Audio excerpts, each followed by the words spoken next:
Assalamualaikum students, hope you are all well. In today's lecture, we are going to start hemoglobin. In the previous hematology lectures, we have already studied in detail about CBC and its analyzers. So आज हम लोग study करेंगे hemoglobin को.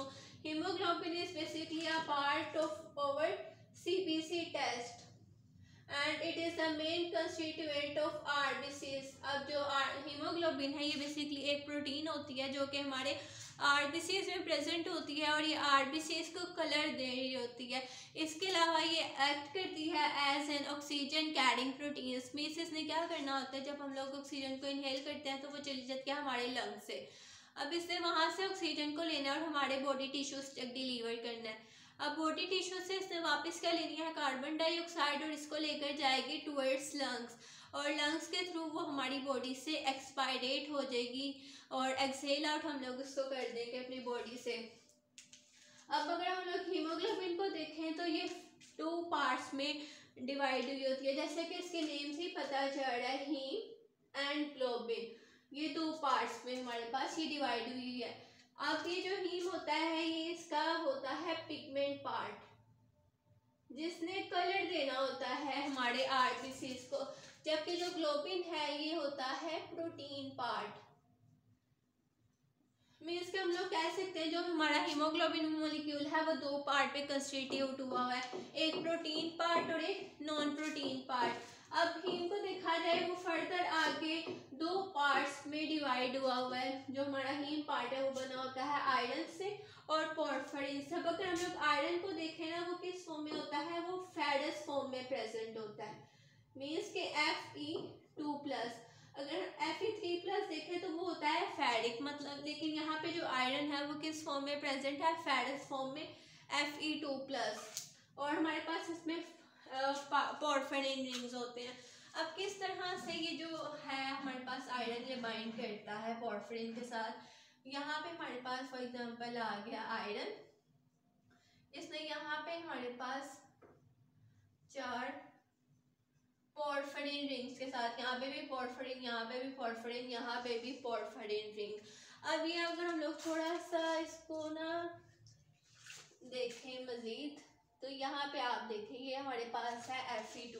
ठीक है, अब यहाँ पे भी हमारे पास 4 पाइरोल रिंग होते हैं, जिसका अगर हम लोग सिंपल वे में स्ट्रक्चर देखा ना तो यहाँ आप देख लें 4 नाइट्रोजन होते हैं. ठीक है, अब इस तरह से ये इस तरह से इसके ना साइड पे स्ट्रक्चर कंप्लीट करता है कुछ इस तरह से. ठीक है, ऊपर भी इस तरह से, आगे फर्दर इस तरह से, इस तरह इसमें भी.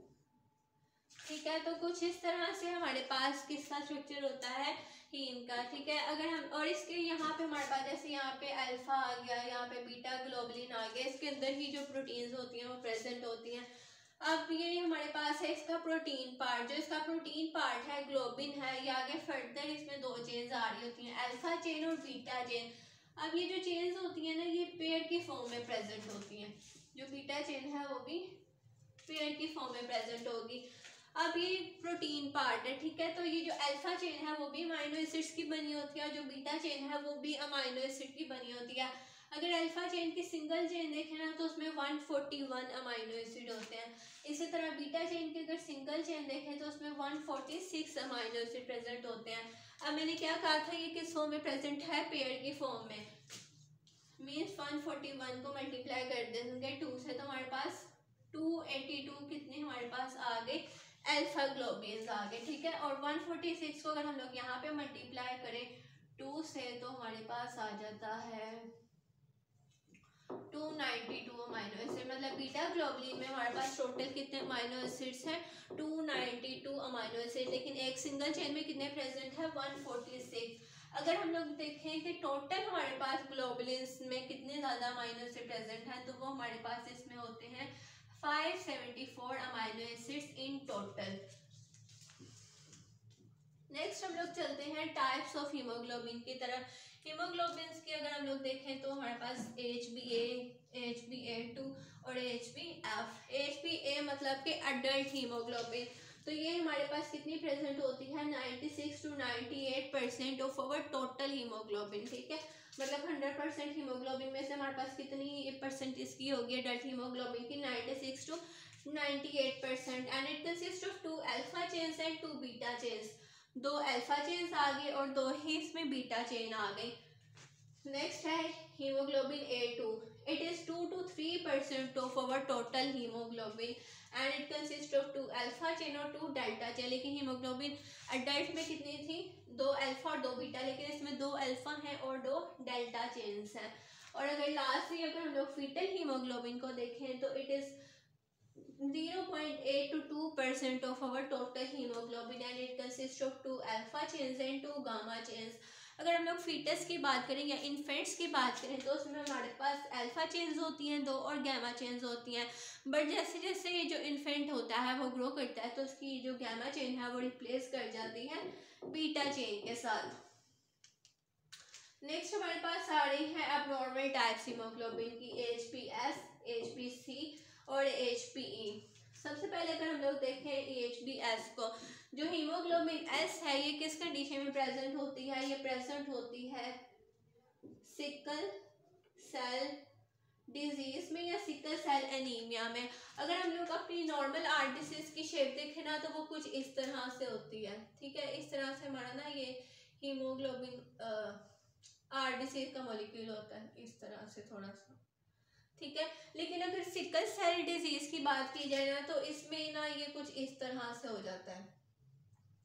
नॉर्मल आरबीसी जो होता है ना वो फ्लेक्सिबल होता है, लेकिन जो सिकल सेल होता है, सिकल आरबीसी जो होता है ये रिजिड होता है, जिसके वजह से जो हमारी वेजल्स होती हैं उसमें ये स्ट्रिक हो जाता है, ब्लॉकेज करता है और डिफरेंट हमारे फर्दर कॉम्प्लिकेशंस की तरफ लीड करता है, जैसे कि बैक्टीरियल इन्फेक्शन हो सकता है, स्ट्रोक हो सकता है, इसके अलावा पेन अटैक्स हो सकते हैं जिसे सिकल सेल क्राइसिस भी कह सकते हैं।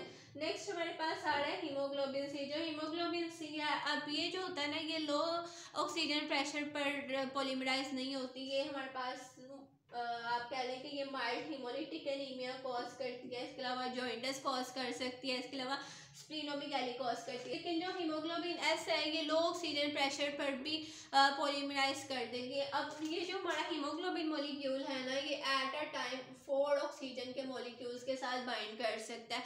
लेकिन अगर ऑक्सीजन प्रेशर कम होगा, ऑक्सीजन प्रेशर होता है 60 mmHg हमारी बॉडी में, ठीक है। लेकिन अगर ऑक्सीजन प्रेशर कम होगा ना तो हीमोग्लोबिन के साथ जो ऑक्सीजन बाइंडिंग कैपेसिटी होती है ना वो कम होगी, जो ऑक्सीजन है वो उसके साथ लूजली बाइंड करेगा।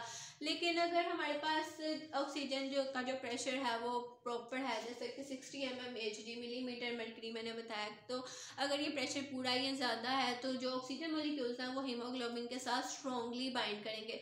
जो फर्स्ट मैंने बताया था कि 4 ऑक्सीजन मॉलिक्यूल्स आकर बाइंड करेंगे, ठीक है। जो फर्स्ट मॉलिक्यूल होगा ना ऑक्सीजन का उसको बाइंड होने में थोड़ी सी मुश्किल पेश आएगी, लेकिन जब एक मॉलिक्यूल आकर बाइंड कर जाएगा तो जो बाकी मॉलिक्यूल्स हैं 3 ऑक्सीजन के वो इजीली बाइंड कर सकते हैं इसके साथ।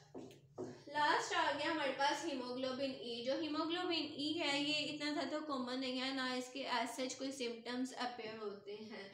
अब हीमोग्लोबिन को हम लोग किस तरह से इम्प्रूव कर सकते हैं, अगर किसी का हीमोग्लोबिन कम आ रहा है, काउंट कम आ रहा है, तो वो किस वजह से आ सकता है। ऑक्सीजन लेवल कम है हमारी बॉडी में, इसके अलावा एनीमिक कंडीशन है, मसल्स वीकनेस है, फैटीग है, इसकी वजह से हीमोग्लोबिन काउंट कम हो सकता है। इसके अलावा हीमोग्लोबिन काउंट किन कंडीशंस में ज़्यादा हो सकता है, अगर ब्लड थिक है या आरबीसी ज़्यादा है। इसके अलावा पॉलीसाइथीमिया वगैरह ये भी एक डिसऑर्डर होता है जिसकी वजह से हमारी बॉडी में आरबीसीज की प्रोडक्शन बहुत ज़्यादा हो रही होती है। आरबीसी ज़्यादा होंगे तो हमने कहा था हीमोग्लोबिन किस में प्रेजेंट होता है, आरबीसीज में प्रेजेंट होता है, ठीक है, जिसकी वजह से तब भी एचबी का लेवल इंक्रीज कर सकता है। अब एचबी का लेवल कम है वो किस तरह से इसको इंक्रीज कर सकते हैं, वो आयरन इंटेक ज़्यादा करें, फोलेट इंटेक ज़्यादा करें, जैसे कि स्पिनच खाएं, पालक खाएं, एग खाएं, fish, rice, meat, kidney beans की जो सब चीज़ें हैं, ड्राई फ्रूट्स भी, इन सब से हीमोग्लोबिन लेवल इंक्रीज करता है।